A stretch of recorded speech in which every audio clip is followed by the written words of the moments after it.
அஸ்ஸலாமு அலைக்கும் வரஹ்மத்துல்லாஹி வபரகாத்துஹு.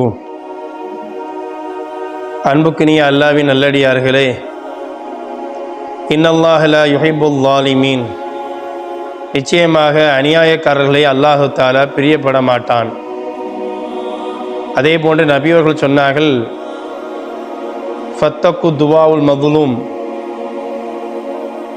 அநியாயம் செய்யப்பட்டவருடைய அந்த துவாவை விட்டும் நீங்கள் தவிர்ந்து கொள்ளுங்கள். உலகத்தில் நாம் வாழக்கூடிய காலகட்டத்தில் எப்படி வாழ வேண்டும் என்பதை முன்னோருடைய வாழ்க்கையை நமக்கு வட்டுருக்கமாக காட்டுகின்றது. அம்மார் இப்னு ஹம்சா என்பவர்கள் மன்சூர் என்ற ஒரு மன்னரிடத்திலே வருகை தருகிறார்கள். உடனே அவர்களை மரியாதை செலுத்துவதற்காக தன் அருகாமையிலே மன்சூர் மன்னர் அமர வைத்தார். திடீரென்று ஒருவர் வந்தார். ஆனால் மதுலும், நான் அநியாயம் செய்யப்பட்டவன், நீதம் கேட்பதற்காக வண்டி வந்திருக்கிறேன் என்று கூறினார். உடனே இந்த மன்னர் கேட்டார், ஒமங் வலமக்க, உனக்கு யாருப்பா அநியாயம் செஞ்சா சொல்லு என்று.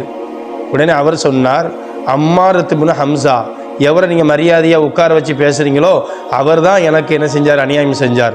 உடனே இந்த மன்சூர் அவரை எழுந்து நில்லுங்கள், உங்கள் மீது வழக்கு வந்திருக்கிறது என்று எழ வைத்து விசாரிக்கும் பொழுது அவர் உடனே சொன்னார், என்னப்பா உன்னை அநியாயம் பண்ணார்?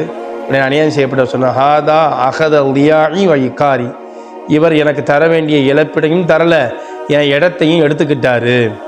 உடனே இவர் எழுந்து நின்று கொஞ்சம் வெட்கப்பட்டு அம்மாரா இப்னு ஹம்சா சொன்னார்கள், இதை நான் உண்மையிலே எடுக்கலை, ஆனால் எடுத்ததாக அவர் கூறியதின் காரணமாக என்னுடைய காசை இழப்பீடாக கொடுத்து அவருக்கு நான் சதக்காவாக கொடுத்து விடுகின்றேன். ஆனால் கண்ணியமான என்னை இதுபோன்ற அபாண்டத்தின் மூலமாக கேவலப்படுத்தலாம் என்று அவர் நினைக்கின்றார்.